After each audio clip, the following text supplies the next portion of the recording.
Good evening. This is Talking Devils, the leading independent Manchester United podcast. I'm your host, Wayne Barton, joined by two former United youth team players to talk over another difficult week at the club.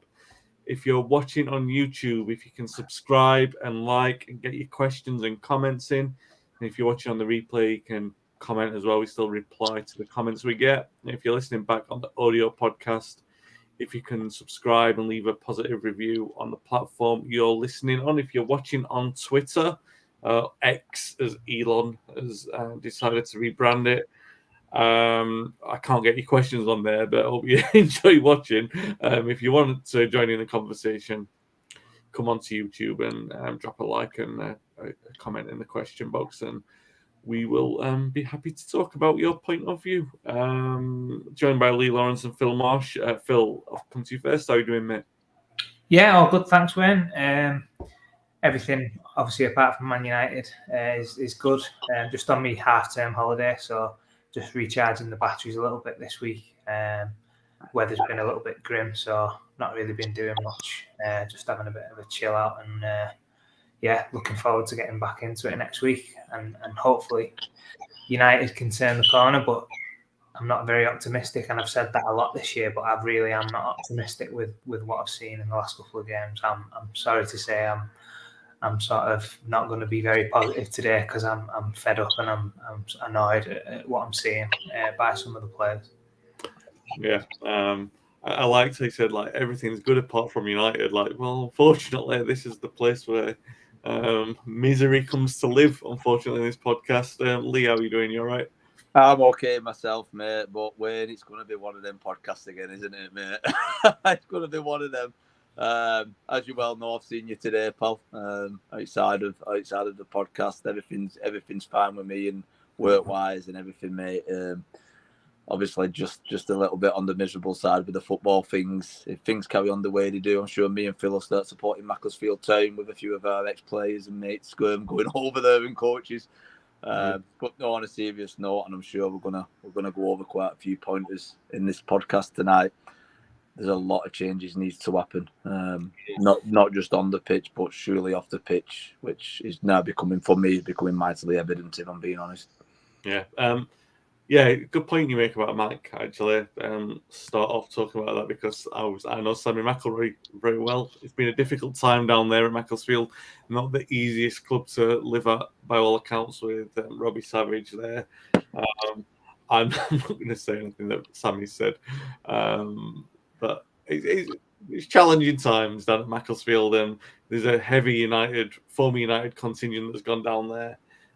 Particularly someone who we all know, Paul McGuinness, who work, all done some various work with him at some point, and Paul is, he's one of those people I just wish was lifetime employed by United, really. But he's down at Macclesfield. Obviously, he's been caring for Wilf, and hope that this is a good thing for him. But if he doesn't, just come back to United. We want you at United, Paul. But obviously hope that it works out and everything that works out for everyone.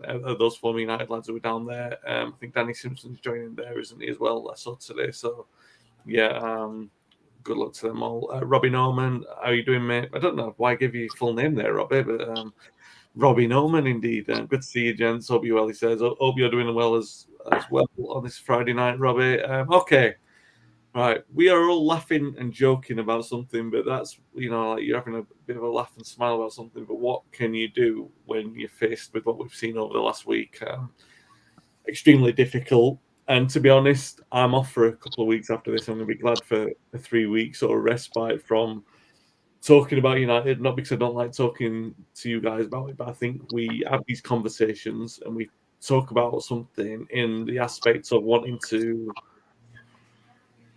conversationalize ourselves into hoping that something will be better. That's what I hope everyone gets from these podcasts when you listen to it. What I hope from listening to you guys is that you'll give me some kind of professional insight, and we'll start to make strides forward, and I'll start to feel better, and hopefully the viewers and listeners will watch this and take it in and think, oh yeah, do you know what? We've been through tough times and we'll get through them. But at the moment, the moment feels like it's a 4 or 5 year spell, like going back to that season under Mourinho where it started, where he really sort of threw everyone under the bus, where he was looking at the crowd when Rashford missed, and there were conflicts in the boardroom with him and Woodward over the signings and everything like that. And then you brought Ollie in, but even when we brought Ollie in, it was kind of like people doubting his experience, and a lot of us who just wanted him to do well, like you want every manager to do well, and because it was Ollie, we wanted him to do well even more. And the heartbreak of that when it didn't happen, and the toxicity and the support when it didn't happen, because everyone was saying, "Oh, I told you so," and it got quite personal. I suffered quite personally a lot of abuse for that because I backed the manager, as I've done with every single manager. And then you've had this sort of split in the camp ever since with Ten Hag, and it's difficult with the ownership and everything like that. We've talked about a manager getting backed, and then the second season, he doesn't always get fully backed with his targets because of the financial pinch, even though we've got to the Champions League, and it always feels like we're taking one step forward and two steps back. He's felt like that for six years or so, and it feels like we're there again. And the only thing, and I say this every single time we get to this point, the only thing we haven't tried is seeing how it goes, fulfilling the manager's path, doing everything that he wants for that period of time. And it's easier said than done when you watch two games like we've just watched. Manchester City played us off the park again. I think I made that 7 wins out of 10 wins since the takeover at Old Trafford. 7, this is for City, by the way, since their takeover.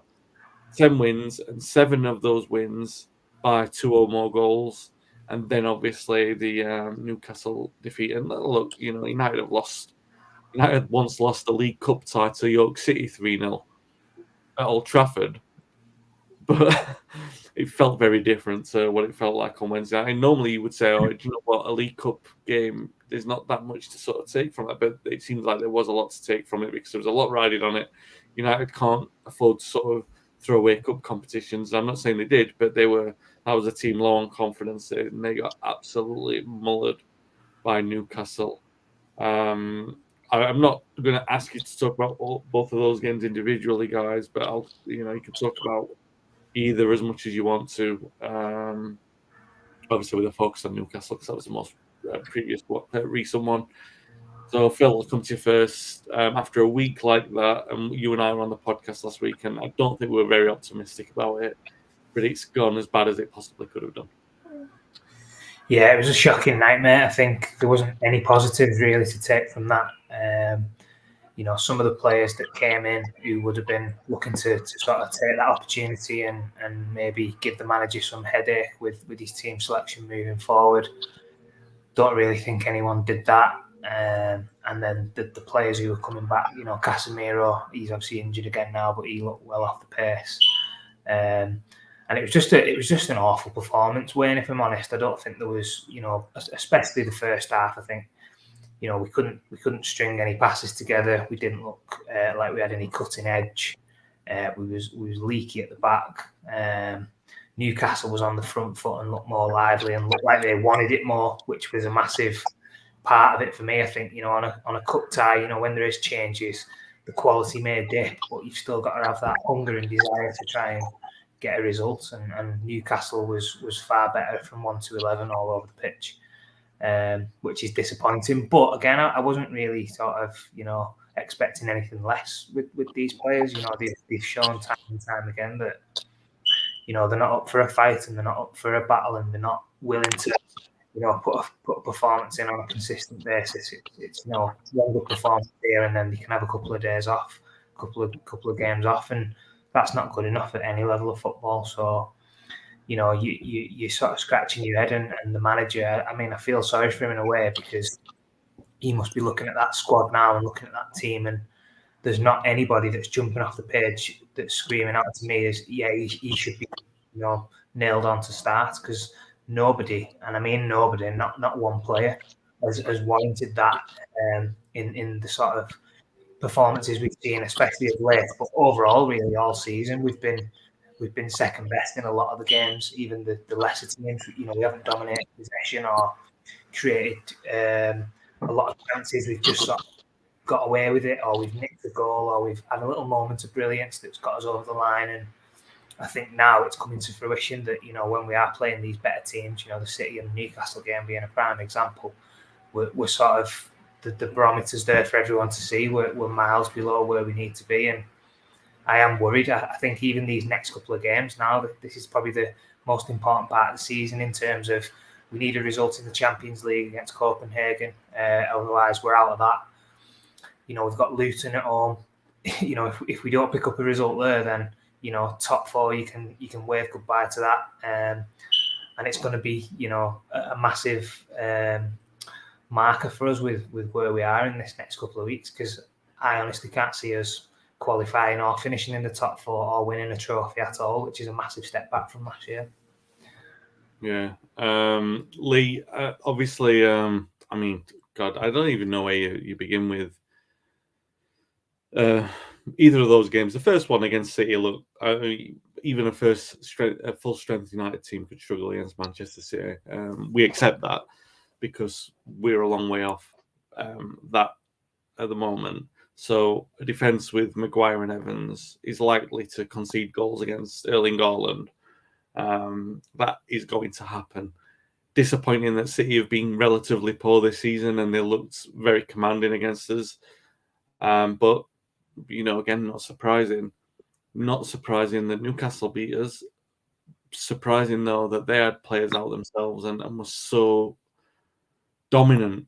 I hate saying that, but we've been outplayed. There's only one game that we've outplayed the opponent this season. It was Palace at home in the League Cup. I've said it every single week on the pod. And we were absolutely played off the park again. Like Phil said, they were tenacious. They wanted it. And to be honest, it didn't... I said dominant and played us off the park, but I don't think that they were brilliant. And I look at what they did, and as soon as they got that first goal, and you could telegraph that first goal because you could see the pass coming, and Dalot didn't see it coming. He must have been the only one out of 70,000 in the stadium who didn't see that pass coming. It came, and then from that moment on, they just wiped the floor with us, and it didn't look like a United team that could pick themselves off the canvas. Dan, I mean, I can ask you your thoughts on this, but also with Dan's question in mind. First of all, what do you think of the Newcastle performance? And then Dan has asked you in the comments, in all seriousness, having been in many a dressing room, what do you think is going on behind the scenes? How can you not have personal pride? When there's, what I'm like on the podcast, I always try and pick out some kind of positive somewhere, as opposed to just being negative. If you look at the season overall, I don't think there's any positives I can actually think of, which is a real positive throughout the club. I really can't, and I know it's going to make for an awful podcast, this, and I don't like moaning and whinging, but there's not much more to say than what every supporter in the land is saying. We're just not good enough. We're just not good enough at all, mate. We all say about the effort, and I get what Dan's saying about the personal pride, and that's why for the Newcastle game, everyone was shouting to bring Hannibal back in and change it around. How many times do we give the young lads a chance? They'll put the effort in, and I'm coming to the conclusion myself that effort is a big thing, but I just don't think as a squad we're a strong squad. I don't think it's a case of keep playing and we'll get played back into form. Every game I've watched by the Crystal Palace game in the cup, we've been second best, and the wins we've won, we've been lucky. Let's be honest, we've not deserved any win by the Palace win. The players what we're facing against us, the other 11, they look head and shoulders above us, and I'm not talking about your Cities and your Newcastles. I'm talking as low as your lower teams. We was lucky against Sheffield United. We got battered off Wolves. Let's be honest. Let's not sugarcoat it. We've been very, very lucky to get results. We could have easily lost every single game we've played this year. In my opinion, easily lost every single game. And the games we've won, we've been lucky. For us to come from last season and be on a high and look like we're going in a direction and look like, it's a good starting and a building block to work on to go where we've gone from there to where we've gone from now in the space of not many games, for me, it's catastrophic. It's a massive fall. I would go as far as saying this is probably the worst Manchester United team, squad, players, games that I've ever watched, ever. And I've got to be truthful with it. And to answer Dan's question, I don't know what's going on in the background, but there's got to be something going on in the background. You can't go from what we had last year to what we've got this year without something stinking throughout the club somewhere. We all know the problem with the Glazers. We all know that until we get new owners and until we get settled, the club's going to struggle to go in a direction. Which, it's obvious. We don't know the backing that Ten Hag's got. You've seen a lot of things saying that Ten Hag brought these players in from Ajax and what have you, but apparently they're not his first choice and he didn't get the backing. We don't know how true that is. But for me, recruitment-wise, it's been terrible. It's been terrible. I mean, prime example, and I've given this lad as much chance as I can give him to think that he's going to show me something why we've paid that price tag for him. But Anthony on the right-hand side, if I'm recruiting a right wing player, and I get that clubs play with inverted wingers now and things like that, but to pay so much for a kid that cannot and will not use his other foot, for me, is bad business. It's just a waste of money. You can't have a right winger what cannot go down the wing, beat a man, and cross a ball. If that's the case, why sign Højlund? If we're not going to get any service over to Højlund because we haven't got the fundamental basics of playing in a position where what is a winger? A winger gets the ball, he takes his man on, he crosses the ball. That's what a fundamental football. That's what happens. We don't play that. We try and overcomplicate it. We put a left foot on the right wing, the right foot on the left wing. We come inside constantly. We narrow the pitch off. We get the ball took off us. We get broke on. Back four is non-existent. Probably not their fault, but they passed it. It's rotten to the core at the minute, mate, and it pains me to say it. The other night against Newcastle, I actually watched the game in bed and I couldn't go to sleep after it. If I'm being honest, I was that angry about it. I just don't know until there's a change at the top. I just can't see it getting any better, mate. And just to clarify, you mean a change in ownership? You don't mean necessarily a change in manager? No. Do you know what, mate? Changing the manager for me is not going to do nothing. Erik Ten Hag hasn't gone from being a fantastic manager last season to a bad manager this season. All this, get rid of him, he's out his depth. He wasn't out his depth last year, was he? Let's be honest. He got us to an FA Cup final. We won the cup. We got top four. We got Champions League football. We would have only dreamed about that the season before when he come. So I'm not having that. He's gone from being able to take us in that direction to now being out of his depth and not know what he's doing. That to me is a load of rubbish. Yeah. For me, we've seen it time and time again since Alex Ferguson left. How many times have we said the players have down tools? And to me, it just looks like they've down tools again. Yeah. But there's the attitude problem, but there's also, for me, the recruitment problem, and the people recruiting haven't got the ability to match the likes of Liverpool who's recruiting well, Arsenal who's recruiting well, City who's recruiting well, the bigger clubs, Tottenham who's recruiting well. These are recruiting players what are making a difference. We're recruiting players what aren't better than the players what we've got rid of, in my opinion. Yeah. Until that changes, we're stuck. It's a fair point because I know Gary Neville was talking about that this week, that, United, it's a really good point that he made. Neville does make good points, obviously, generally, because he's very thoughtful with his analysis. But one that he made, which I do agree with, is every signing that United make should be a signing towards a stepping stone signing towards winning the league. And you don't see that because the club aren't able to do that for whatever reason, even though they should be able to do that. The last sort of, I think, since the Casemiro and Anthony signings, where obviously those it was smaller down payments and heavier sort of incentive, like longer installment plans, that's obviously impacted the club's transfer policy for at least the next 2 or 3 years, unless Ratcliffe's benevolence alters that. We're hearing some reports today with some investment in the club that might be able to leverage, alleviate some of that, but we don't know until it's just speculation. All of it's just speculation. But let's a few comments here that I want to get to before we move on to the next point, which it will be talking about Ten Hag. Ben goes on to Lee's point, which I think you're both talking about what Gordon Hill obviously was occasionally on the podcast himself. United legend, he was talking about wingers, the inverted wingers that were playing and wanting to have them playing to the line and playing on other sides.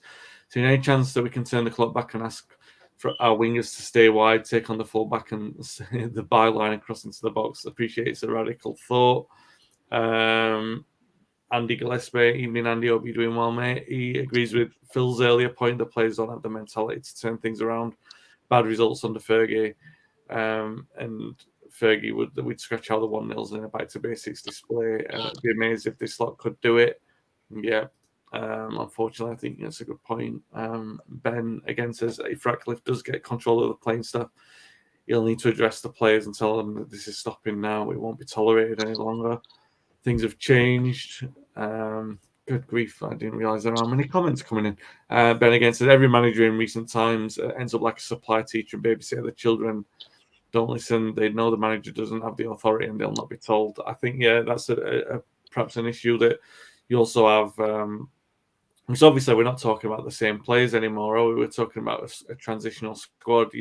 Some of these players weren't players under Mourinho, so you can't blame the rot for being that long. It's an inherited culture of the club, and I think it's like you get senior players who know that their long-term future is another club, and they become a systemic part of the problem. It just goes on and on and on. Dan says there isn't a manager out there that fixes this right now. A couple of comments about Jesus, so I'm not getting political or religious in the comments. Robbie says, I've seen people criticise the potential £250 million investment into the stadium, but it is 250 million more than the Glazers put in, and I'm sure it's just a start. Yeah, I've seen people criticise that. We don't know, it's speculation, but yeah, it's a start, and that's what we need. And we'll still talk about Jesus in the comments. And Jesus couldn't save us. Definitely couldn't save us. Even Tyson Fury's judges from last week couldn't save us. Having said that, there is at least inward talk that Ten Hag can be saved. Not that he even needs to be saved. The noise from the club this week, in reaction to the speculation that he was under pressure, the club have robustly rejected that, and I think that's good. Because I agree with you guys. I think Ten Hag I still feel like he's the right man for the job. I feel like sometimes you'll see you see a string of bad results, and the first thing people want to do is crank up the pressure. And I don't think we're there yet. I think that there's a lot of problems, and this is what I want to talk to you guys about. I mean, the biggest issue obviously has been injuries. United have a couple of players back, but on Wednesday night, they're still playing with the complete second choice defense as they were on Sunday, so there's no sort of let up there. They need the players back, and they need to, Wan-Bissaka came on for a bit, but it's still three other defenders that we need to bring back. Martinez is obviously pivotal to that back line, and Casemiro only just back himself, and yes, all right, he's been in poor form, but the difference that he might have playing alongside Martinez as he was last season. Obviously, they were two of the best players, if not the two best players that we had, and they've both been a miss. I guess that's what I want to come to first of all with you, Phil. Obviously that we've got injuries, and people are talking about Ten Hag's tactics and saying that he's been a little bit more pragmatic. And there was this quote earlier in the week that Ten Hag said that you can't play Ajax-style tactics. You can't expect that here. And today in his press conference, he's actually addressed that and said, no, what I actually meant was that I wanted to adapt that with Manchester United DNA. So he's obviously being misinterpreted somewhere. And I can understand that, people will read into things what they want to read into. And it did seem like not a complete quote what Ten Hag would have said. I can't play the football that I want to play. He wouldn't say something like that and throw the players under the bus. And he did clarify that today and saying, he's actually praising the players, which a manager in his position's got to do really, saying that they can play a multitude of different ways. Where do you have concern about his direction in terms of once the players are fit? Do you think that things will improve, or do you think that there's an issue there that's been caused by this recent form that will be difficult to fix regardless of the injuries being solved? Yeah, I think first and foremost, the first point is, we have got players missing at the back that are crucial to the way that we want to play. I think the way Ten Hag sets up and, how he likes to play out in the back. Martinez, you just mentioned, he is a massive part of that because he's so comfortable on the ball and he can receive a ball off the goalkeeper and get us playing out from the back. I think obviously Luke Shaw as well is a big miss, and I think that's probably a little bit of a reason why Rashford's not really flourishing at the minute, because they have a good relationship, and when them two are playing together and they've got that chemistry, I think we see probably the best out of Rashford. However, I think looking at the players that have been playing recently due to the injuries, they're all international players. We should be able to be doing a lot better than we have been doing, and that's no excuse really to sort of look at the way we've been performing and sort of how we've been playing and sort of the lack of ideas and creativity. We just don't really look like we've got any sort of style or philosophy in the way we're playing, whether that's down to the players. I think a massive part of that as well is the midfield, the balance in the midfield. We've not been able to get that right at all. Again, a lot of that's come down to injuries and stuff, but I think Erik Ten Hag is sort of scratching his head and trying to find a sort of trio in the middle there that sort of he can rely on, and that we can be defensively quite sound and sort of look comfortable when we're out of possession, but also have that creative side and look at when we're going forward, have we got someone who can pick a pass and break the lines, which I don't think at the minute, other than probably Eriksen. But then when he plays, you've got the problem of not having the legs in the midfield. So it's a difficult one for him at the minute, I think, until he can get that back four back into play to give us that solid foundation. We aren't going to see anywhere near the best of what we've seen last season. But I come back to the point again, it's this year, albeit we've had injuries, some of these players that are coming in and stepping in, they're not, average players. They're all international players, and they should be doing a lot better. They shouldn't be using that as an excuse to say that, we can't be expecting to hit the heights and perform as well as we have because we've not got X, Y, and Z.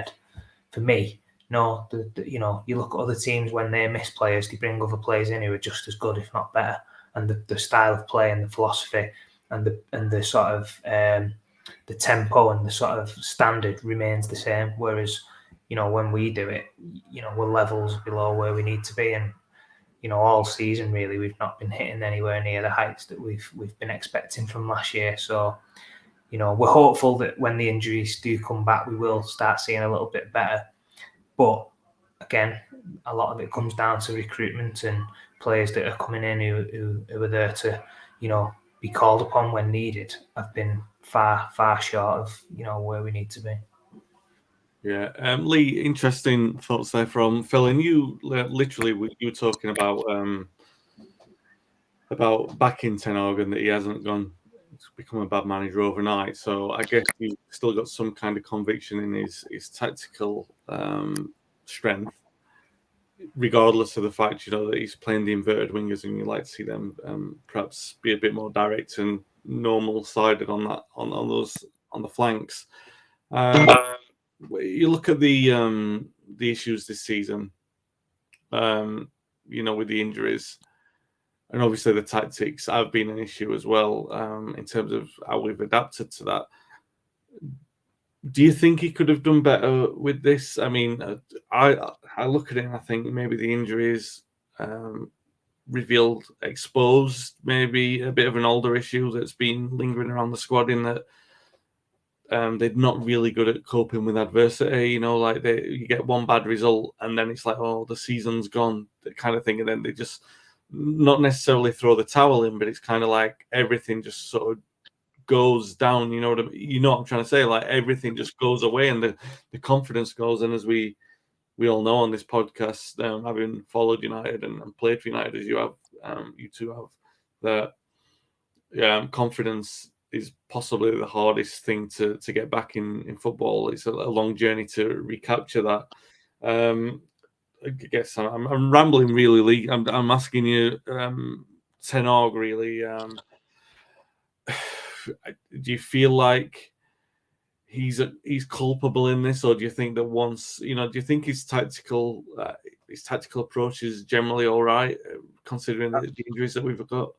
If I'm being 100% honest, Wayne, I feel really sorry for Ten Hag, and that is me being down to a T. I really do feel sorry for him. Like Phil said, the injuries have been awful for us this season. We've not got a strong squad, so you start taking 4 or 5 of our first team regulars out of that, and for wanting of a better word, we're buggered. If I'm being honest with you. No disrespect to my old teammate and Phil's Johnny Evans, but I'm sure when we give him that 1-year contract, we didn't be expecting him to be in and around the first team as much as he has been. And I'm sure Johnny didn't expect that. I'm sure he probably got signed for his experience and his knowledge, what he could pass on to the young lads and things like that. He's started as much games as anyone, which is telling you what's happened to this squad this year. We've signed a goalkeeper in Anana, which he has the last couple of weeks looked like he's starting to show us a little bit of why we bought him, but you can't tell me you've got 100% still confidence in him. So it's starting from the back. Our keeper, players probably not got 100% confidence in him also, as well as the supporters. The back four, we're playing a centre back who's right-footed at left back. A lot of the games in Lindelof. Best player by a mile for me last year, Martinez, which you've already gone on about, is the biggest loss for me that we've had.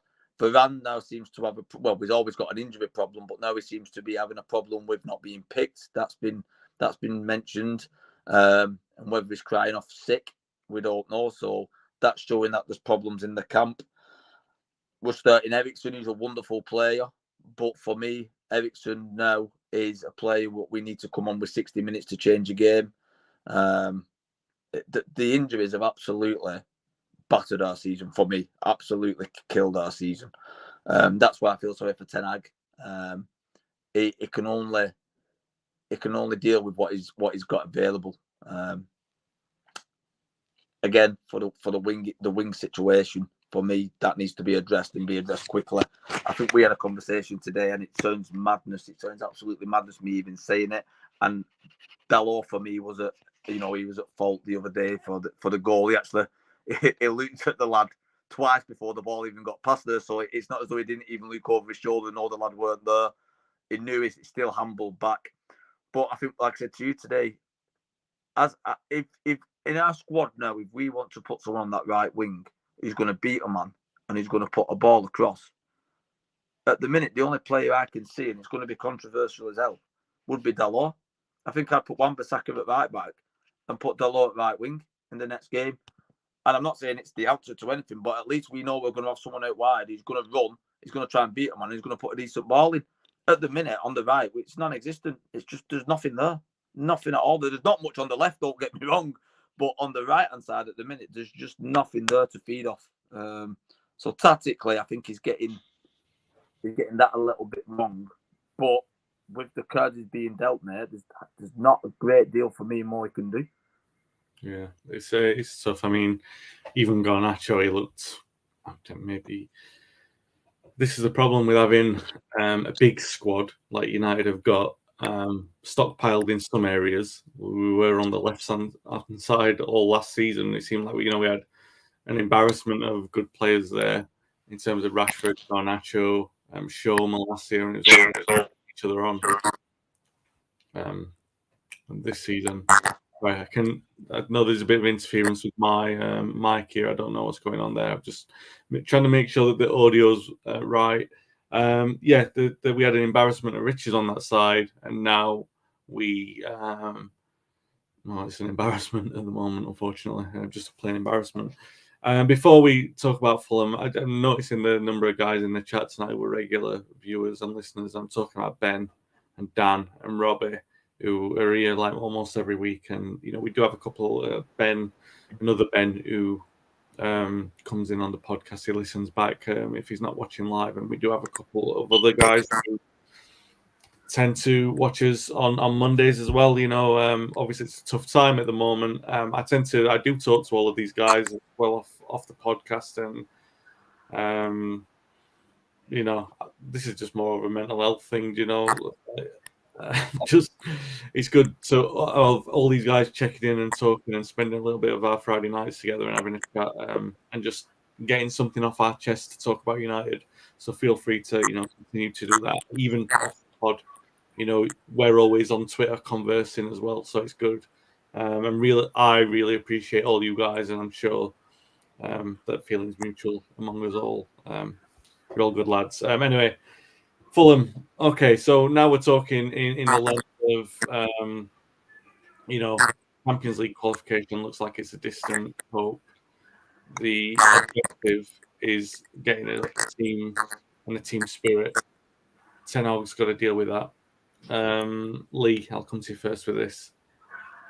It's obviously a matter of emergency for him to sort of deal with this kind of thing. So what does he do first and foremost? Does he say, all right, the injuries, can't deal with that? Or does he say, I've got to try and make the best out of this? You know what I mean? What I'm trying to say is, does he make the hard calls now, get some players out of the side and say, all right, I've got to do this going forward? Or does he just does he try and compromise? Does he come up with a different shape that gets him through to a moment where he can make that compromise? Yeah, I was just going to say, personally, the only thing what I could think of him doing is playing plays on merit. And like Phil said, there's not many plays you can play going off the games what's been being played on merit, because there's no one really what warrants a start. But when I say play him on merit, I mean, have they trained all week? What effort have they put in? Not even necessarily the ability what they've shown when they've been in training, because give me a team of lads who'll work the socks off every week, 11 lads, then give me 11 prima donnas who's got every bit of ability in the world but won't work for the team. So for me, he only can choose the lads who's putting it in, whether they be young lads, whether they be lads, Dan Gore, for example, who's really got, any minute, Kobe Main, if they're showing hunger and desire, give them a go. It can't get much worse. But with the way we have been playing and the set up what we have been setting up, it's not been working. Do we need to go back to a defensive structure? I mean, it'd be nice to see. I mean, it can't happen now because Casemiro's injured again. Surely to God, we brought Amrabat, and when we brought Amrabat, we was all thinking the same. It's going to strengthen the midfield up with Amrabat and Casemiro there together. And obviously, we've not really seen that yet. So that's another thing where once we get Martinez back, Luke Shaw back, Wan-Bissaka firing all cylinders on the right back, and hopefully another centre back, because I think Varane isn't the answer because he's so injury prone. And then we've got a solid back, 2 sixes there with Amrabat and Casemiro. We might start seeing improvements and being solid, because all season we've been absolutely run over in midfield, absolutely run over every game. So whether he goes back to more of a defensive structure with 2 sixes like they did with McTominay and Fred, and I'm not saying that was great or whatever, but we need to shore up in midfield, not against just the best teams, against any team. So yeah, pit plays on merit and how they're playing and how they're training, but also for me, I think he's going to have to go back to more of a defensive structure with probably 2 number 6s. And how do you see it going against Fulham? Oh. I hate being pessimistic. I really, really hate saying that we're going to lose. But I'm right in thinking we're away, aren't we, at Fulham?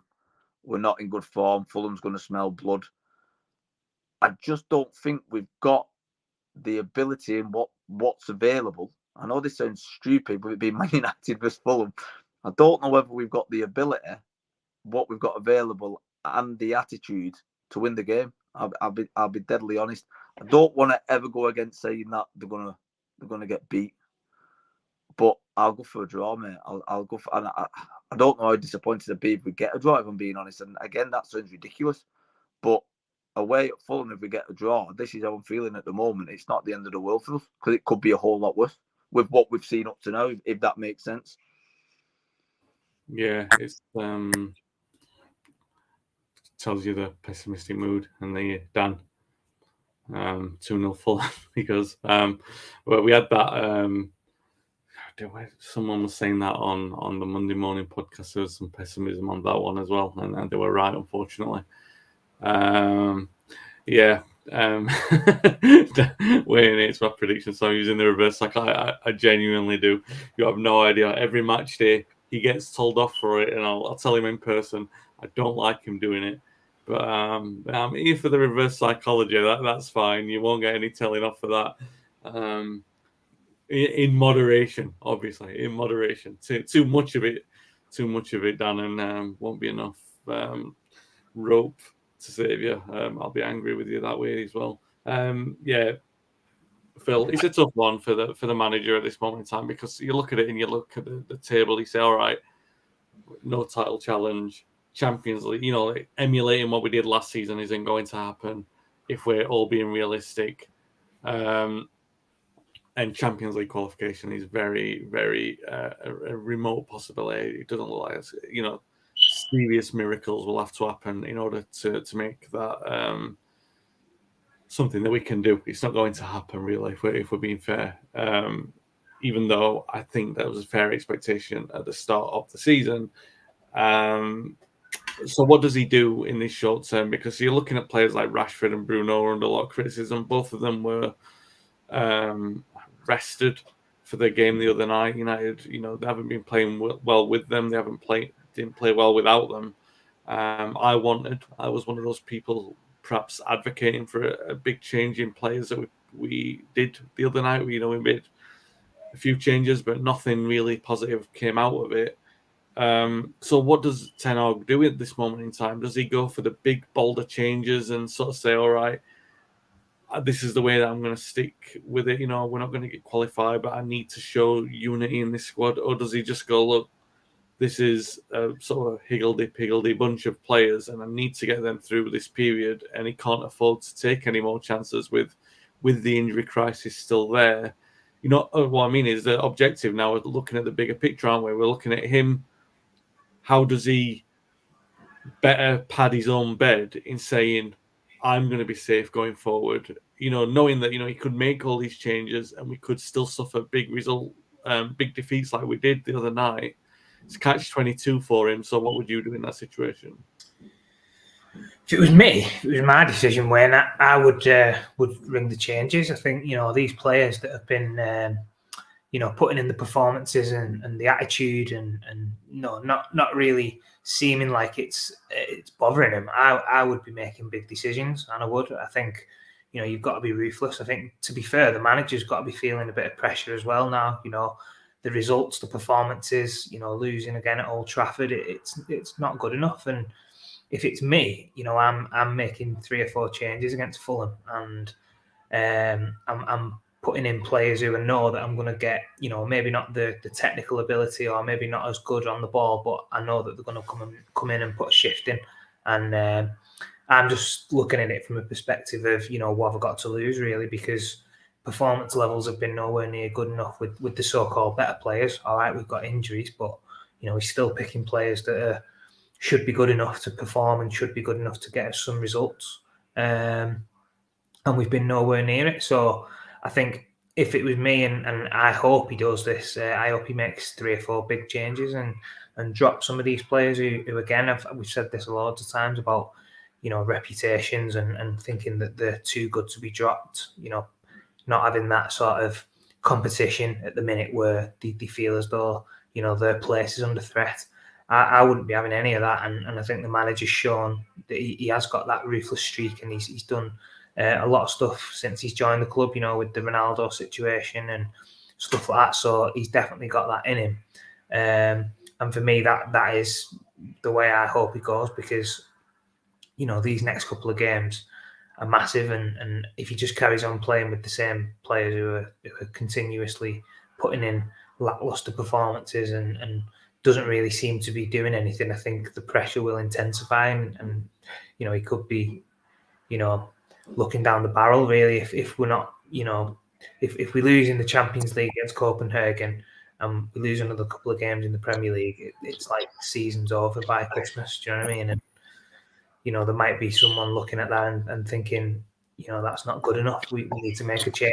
I hope that doesn't happen because I'm all on board with keeping Ten Hag, and I think it wouldn't make a difference if you brought another manager in. But again, I think he needs to help himself by making these bold decisions and giving, some of these other lads an opportunity. That you're going to get the work and the sort of bare minimum, really, if you like. Phil, just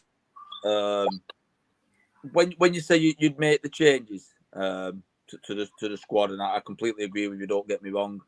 What kind of players are you thinking? Are you thinking as actually going as far as maybe bringing Kobe Mainu in, who's maybe been in Dan Gore, maybe the keeper? Are you thinking of making such a bold statement? Because I think that's what I would do if the performance was training. Yeah, that's what I'm thinking. Maybe not all of them, but at least a couple. And then I'm looking at other players who's maybe not being given a fair crack of the whip at the minute, and people like Rashford who's putting in poor performances, and his body language and the sort of work rate that he's not putting in. That for me, I think Ten Hag has a bit of a soft spot for Rashford, and I think that's his main player. And I get that because obviously last season he was so good. But you can't carry players. You can't have passengers on the pitch. And I think at the moment in time, we're looking at a game there and we're carrying 2 and 3 players. And against any team, no matter who you're playing against, you need 11 players on the pitch that's committed. And for me, at the minute, we're sort of struggling to look at 7 or 8 players that are even doing the bare minimum. What would you do on the right hand side, Phil? What would you? Do you know what I might do? Would you carry on playing Anthony, or would you just drop him? No. What I mentioned this the other day when I was just chatting. I said if maybe he doesn't want to drop Rashford and keep him in the team, I might just say, at the minute we've got no Luke Shaw at left back. You're not hitting your form on the left hand side.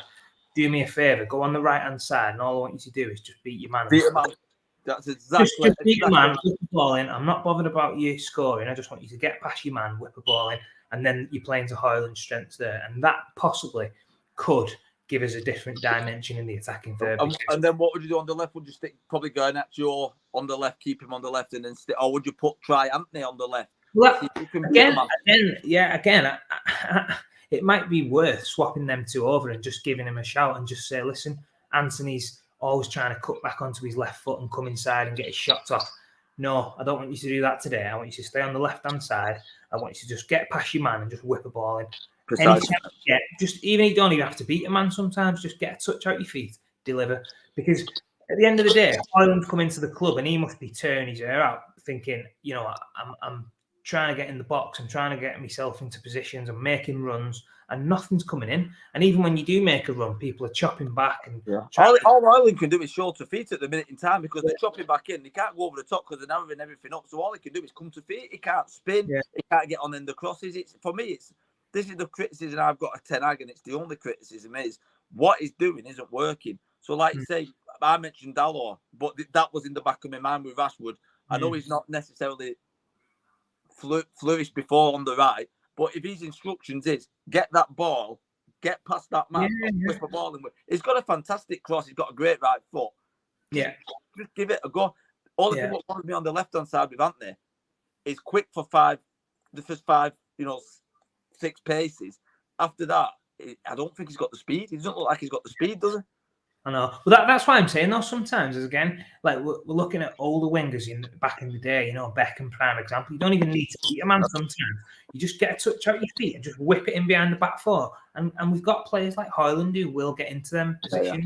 And how many goals did we used to get years ago when we used to have Beckham on the right, Gary Neville overlapping? Gary Neville weren't the best footballer in the world. Everybody knows that. But the relationship they built up and the early balls and the crosses they got in, where's the club gone now? Where that's gone? It's completely gone. Do you know the biggest thing though as well, Lee? When you know that you've got players who are playing in that, like Van Nistelrooy must have been rubbing his hands every week, thinking I'm going to be on in that position, and I know at least 10, 15 crosses are going to get delivered during the game. So he can just put himself in a position, and he just has to make runs in the box. For Højlund now, he must be thinking, I don't know when the next cross is coming. I don't know if he's going to get half a yard and he's going to cross it or he's going to chop back. I don't know whether they're going to try and play into my feet or what. He must. So that's why I'm saying this isn't a long-term solution, by the way. I just think for the next couple of games, I'd make a few changes, and I might even just say, try Rashford on the right, try Anthony on the left, and just say to him, listen, lads, you know, I'm looking at a style of play where I just want you to beat a man or get half a yard and just deliver balls in the box. And someone else is like a McTominay coming in as well as an attacking midfielder who's going to support Ireland, because you need. I think they're going to play McTominay, and I never ever thought I'd say that again. But I think off form of this season and off a goal threat, I think he's still our top goal scorer. It's an absolute madness. But if you're going to go off that, you've got to play him, and it just seems mental saying that in this today. It's mad, mate. It is. It's frustrating, but I think at the minute that I was thinking about this, like obviously the other day, and I was thinking, how can we get the best out of Hoyland? And obviously we've got a couple of wingers who are struggling at the minute. Maybe can we do something to change it up and just give them a bit more of a, license to just not feel as much under pressure as to deliver goals and assists and stuff. Well, maybe assists, but can we just get them to say, listen, your job today, as soon as you get the ball, I just want you to try and beat your man or get into a position where you can cross a ball. Yeah, Ireland, you'll know a lot more than me, Phil. But Ireland must be thinking at the moment in time, as being a striker, unless I do this on my own, I'm not going to score a goal. So, all the goals he scored, apart from the one where Rashford whipped it in from the right hand side in the Champions. All the goals he scored, he's had to sort of create himself. He ran from the halfway line. He's, at Bayern Munich, it's one where he's just, a bit of, where he's just had to sort of pick a ball up and get into the box and score. But for me, he's the type of striker who, previously he'll have been playing in Serie A and he'll be getting balls in the box all the time, and that's what he'll be feeding off. And I feel sorry for him, because at the minute he looks like he's all of his energy is being used up by pressing and closing people down, and he's not a massive strength is holding the ball up. He wants to be running behind and getting on the end of things in the box. I just hope he's got the right attitude where his head doesn't go down and his confidence is affected by it. You know what I mean? Until we get the right system of play, really. Hopefully, fingers crossed, he's got the right attitude and he's been brought up with the right attitude to just keep going. You know what I mean? Because it's quite easy for players to lose confidence, like we've seen with Rashford a couple of times. When he's on his game, he's on it, but it's so easy for him to lose his confidence. I just hope that doesn't happen to Ireland. Must be frustrating though for him, because think about the amount of money he's come in for, the amount of games he's played recently, and the lack of chances that he's been given to sort of score any goals. As a centre forward, you're going on the pitch thinking my job today is to try and score a goal. Yeah. You're feeding off scraps week in, week out, and you're not really getting any good opportunities to put the ball in the back of the net. There's nothing worse as a centre forward, because you're not being able to do your job. You're not being able to, fulfil your sort of potential, because the players around you aren't delivering, what your wingers should be delivering, and your creative midfielders should be delivering. Like look at the other teams in the league. How many chances does Haaland in a game? How many chances does he get every week? He must get 6 or 7 good chances. No wonder he scores 2 or 3 every week. And that's drifting in and out the game. That's not being involved for 30 minutes or something. But he's always going to get them chances because he's got them players around him, which you're always going to create. At the minute, like I said, we're not creating from the wings, and our midfield players aren't doing it. So he's left down, like you said, scraps at best, isn't it? You know what I mean? And it's not like they can't do it, because I'm watching other teams. I watched Brentford the other day against Chelsea, and someone like that Mbuemo, like honestly, like him, I looked at him and I was thinking, do you know what? He would be a fantastic signing for United. Do you know what I mean? I've said exactly the same, man. You'd pay probably a third of the price what you paid for probably Anthony and Sancho and all these other people. And he's somebody who every week he puts a shift in. Gets himself in areas, he puts balls in the box, he gets goals. And I'm thinking, why can't some of these players do that for us? Like, these are players that should be levels above Mbuemo or something like that. Does that come down to recruitment, Phil? That, like I said earlier on in the podcast, exactly. Recruitment's way off at the minute with a way off, Paul. Yeah. Sorry, Wayne, I know we've digressed a little bit there, mate. Sorry, Wayne. No, it's all right. Always good to. I'm quite happy to sit back and listen to you guys talk. You guys know what you're talking about more than what I know, and it's really good to sort of like the best thing about this podcast is when you guys get your meat on the bone and you two want to get into it. So it was great listening to that, and I agree with everything that you're saying. I just hope that it's difficult to know if the penny can drop with the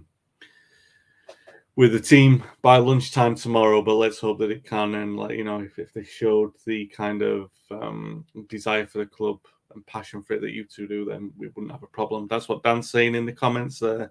What's missing, the thing that the manager wanted more than anything, intensity. Well, I mean, the cheapest, quickest way to do that is to give it the injection of youth. The issue that you've got with that is what we saw on Wednesday night. Is like it's always better to introduce that youth into, and we talked about this so many times last season when the form was poor. What kind of environment do you put them kids into? Do you put them into an environment where it's positive? Obviously, you do, but then you risk upsetting a winning team. When United, they need a run of wins. Do you risk putting them into an environment where it could be swallowing them up? And really, that's the dilemma for Ten Hag as well. And I mean, it's going to be 3 weeks until we're all sat on this podcast again. And I hope that when we are, I'm not being too pessimistic. I hope that Ten Hag's still the manager and that the results are going the right way for us. But we will be back in that time. If you've enjoyed watching on YouTube and Facebook, if you can like and subscribe on those platforms. If you have been watching, if you can share the video on your socials as well, it'd be really helpful for us. If you've listened back on the audio podcast, I'm really sorry about the audio issues. I think they've been on my end tonight, so I do apologize for that. If you have listened and you've enjoyed the guys talking, if you can subscribe and leave a positive review on the platform you're listening on, we would be very, very thankful for that. Until then, the guys were mentioning Fulham. They were mentioning the Copenhagen game. So 3 games that are on paper winnable for United. But then again, we're talking about a United team that have been outplayed in all but one of the games this season. So fingers crossed. We'll be back. I think Dave always back on Monday morning with Paul Parker. So obviously the quality of that conversation will improve while I'm away. I'll be able to watch and say, these guys make sense without me. Have a great weekend, a great week, and rest of the time that I'm away, guys. And I'll be back soon with these guys to talk about United's form, which will have hopefully picked up. Take care, and thanks for listening. Thanks for watching.